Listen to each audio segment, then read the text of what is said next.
मैं शत्रुघ्न पाल आज की अध्यक्षता कर रहे हमारे परम पूज्य पेरियार नास्तिक टीवी रामास्वामी पेरियार नास्तिक के गुरु के चेला श्री शीतल प्रसाद पाल जी के चरणों में वंदन करते हुए, चाचा प्रधान जी श्री लक्ष्मीचंद जी के चरणों में वंदन करते हुए, सभासद जी के चरणों में वंदन करते हुए सभी को सादर प्रणाम। बैठक आज इसलिए ये रखी गई है क्योंकि हम लोग देखते हैं आए दिन भीम आर्मी दलितों पर जब उत्पीड़न होता है तो उनके सुनने के लिए भीम आर्मी बहुत आतुर रहती है। कहीं अत्याचार होता है तो भीम आर्मी तुरंत जाते हैं वहाँ कार्यकर्ता, हर जिले में किसी भी थाने में पहुंच जाओ, तहसील में पहुंच जाओ कि भीम आर्मी के जिला अध्यक्ष हैं, कार्यकर्ता हैं या पदाधिकारी हैं, आपकी बात सुनी जाएगी।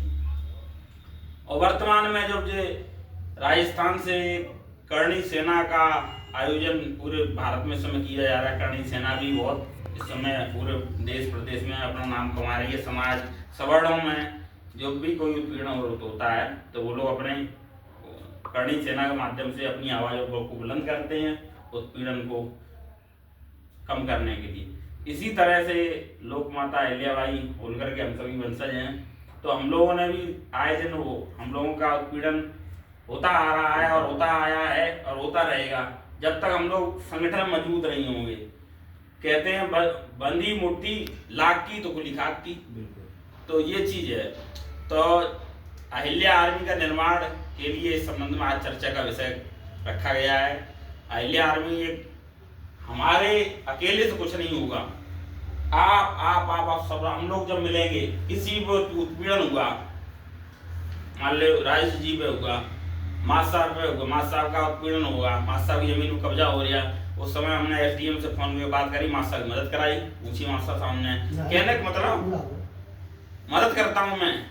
रवि जी की मैटर में यहाँ जमीन में कब्जा हुआ सिकंदरपुर पे, मैंने पूरी मदद करी एसडीएम से लेके और इंस्पेक्टर और यहाँ चौकी इंचार्ज सामने ही है, कोई पीछे भी नहीं। तो ताकत हमारी आप लोग होंगे और आप लोगों की ताकत हम होंगे। जब किसी पर अत्याचार होगा समाज पर, सुनवाई के लिए हमारे बड़े जो मंत्री विधायक ज्यादा है नहीं हैं, वो भी सुनते नहीं। पहली बार वो भी ऊपर जाके अकेले पड़ जाते हैं, वो भी अकेले पड़ जाते हैं, जैसे सुनवाई होती नहीं है। और इसके लिए ये अहिल्या आर्मी का गठन करने पर चर्चा हो रही है और मैं सोचता हूँ कि ये पहले शुरुआत मैनपुरी जनपद स्तर से होनी चाहिए, जिला स्तर कार्यकारिणी, block level, ₹310 received on phone pay। Level पे इतनी मजबूत कर दो यहाँ पर। मुझे मालूम है किसी भी तहसील में आपकी सुनवाई ना हो, 100 लोग 50 लोग वहां जाके कार्यकारिणी के पदाधिकारी बैठ जाए करने पर आपकी सुनवाई होगी। एसडीएम सुनेगा, तहसीलदार सुनेगा। और ऐसे ही अगर किसी उत्पीड़न होता, लड़ाई झगड़े मारपीट होती, रिपोर्ट तक नहीं लिख पाते। दवा गांव पंचायत में एक समाज के दबंगों ने मारपीट की तो वो रिपोर्ट भी नहीं लिखवा पा रहे थे अपनी। मेरे पास और शैलेश पाल जी के पास फोन आया तो हम लोग गए वहाँ, जाके वहाँ इंस्पेक्टर से हमने कहा कि ऐसे ऐसे अपनी रिपोर्ट लिखी है, महिला को मारपीट की। इंस्पेक्टर बोले कि नहीं मैं नहीं लिख पाऊंगा क्योंकि यादव को भी चोट लगी है, यादव वर्ग से 5 वर्ष हुई थी, यादव की चोट लगी है। तो हमने की यादव लगी, हमने की जब पीड़ित पक्ष के घर में कोई घुस के मारने आएगा तो वो हाथ पीछे कर ले क्या? बचाव में वो भी हमने बचाव में तो हमने हाथ चलाए, मेरे पास तो बंदूक होती, गोली मार देते साले के। मैंने तो इंस्पेक्टर सीधे मैंने शब्द और गाली दे के बात करी थी, मैंने तो गोली मार देता। आत्मरक्षा के लिए हथियार दिया जाता, लाइसेंस किस लिए दिया जाता? उन्होंने तो हाथ भी वहां पास महिलाएं थी और हमने कहा आप लिखिए रिपोर्ट, घर में घुस के मारने वाली वो धारणा लगाइए और प्लस जो महिलाओं को गिरा के मारा है छेड़छाड़ की रिपोर्ट लिखिए। इतना दबाव बना दिया था इंस्पेक्टर बोला कि हम भाई साहब लिख देंगे, आप जाइए। हम नहीं जाने वाले, जब तक मेरे हाथ में रिपोर्ट टाइप होके नहीं आएगी तब तक हम लोग उठेंगे नहीं, ये कह दिया था भगवान कसम। और टाइप हुई 1 घंटा के अंदर वो अपनी हाथ में आई, तब वहां से आए। तो ये चीज है, कभी उत्पीड़न किसी प्रकार का सुनवाई नहीं हो रही। सरकार किसी की भी हो, समाज पर उत्पीड़न होता आया है, होता रहेगा। आपको बता दें, चाहे आज किसी की है कल किसी की होगी। तो इसके लिए अगर संगठन हमारा मजबूत होगा, आपकी अगर कोई उत्पीड़न होगा, हम 50 लोग थाने का घेराव कर लेंगे, सुनवाई क्यों नहीं होगी?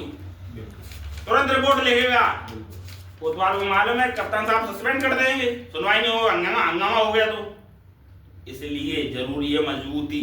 जब संगठन में ही शक्ति है तो ये आर्मी, हम अहले आर्मी जो नाम से जो बना रहे हैं संगठन, तो इसके लिए हम अकेले कुछ नहीं है।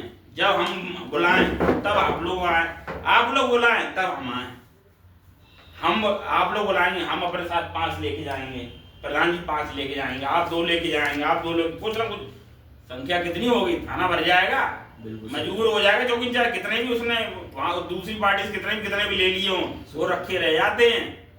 वो मैंने देखा था डबा वाले प्रकरण में, वहां पर पुलिस साफ मना कर रही थी, नहीं लिख रही, जबकि मैंने भाजपा के कई नेताओं से, जिला अध्यक्ष से, सबसे फोन कराया, इंस्पेक्टर लिख नहीं रहा था रिपोर्ट। एक दबाव इतना बना दिया था कि पूछो मत, मजबूरन होकर रिपोर्ट लिखी। फिर बाद में क्या होता है हमारे समाज में, बाद में क्या हुआ, उन्होंने समझौता कर लिया। फिर बाद में पीड़ित पक्ष ने समझौता कर लिया, पूर्व ब्लॉक प्रमुख राहुल राठौर जी के पास जाके वहां समझौता हो गया। तो ये भी है, और समझौता जब किया तब पूछा भी नहीं। जब वहां समझौता कर लिया तब हम किया, भैया समझौता कर लिया, तो हमने कर लिया तो ठीक है, हमने आज के बाद मत कीजिए हमसे, अपनी पूरी लुटा लो। तो Rupees 110 received on phone pay. हम सभी लोग, आप सभी लोग गांव से निवास करते थे, जमीन मेड़बंदी या कुछ न कुछ लड़ाई झगड़ा होती रहती है। तो इसलिए इस संगठन को ऐसे मजबूत बनाओ। ये कोई किसी पार्टी विशेष का संगठन नहीं है, ये किसी अराजनैतिक है। इसमें किसी भी पार्टी से आप बिलोंग करते हैं, सभी शामिल हों, कोई पदाधिकारी बने। एक दल के अगर हमारे राजेश भाई के साथ, राजेश गुरु के पास कोई उत्पीड़न होता है तो सबसे पहले मैं खड़ा होऊंगा, सरकार के खिलाफ मैं खड़ा होऊंगा, थाने में मैं जाऊंगा, चौकी में जाऊंगा, मैं पूरी मदद करूंगा जहां तक होगी। ये नहीं है कि अगर ये सपा के तो हमारी मदद नहीं करेंगे। सर्वप्रथम मेरे लिए पहले समाज है मेरा।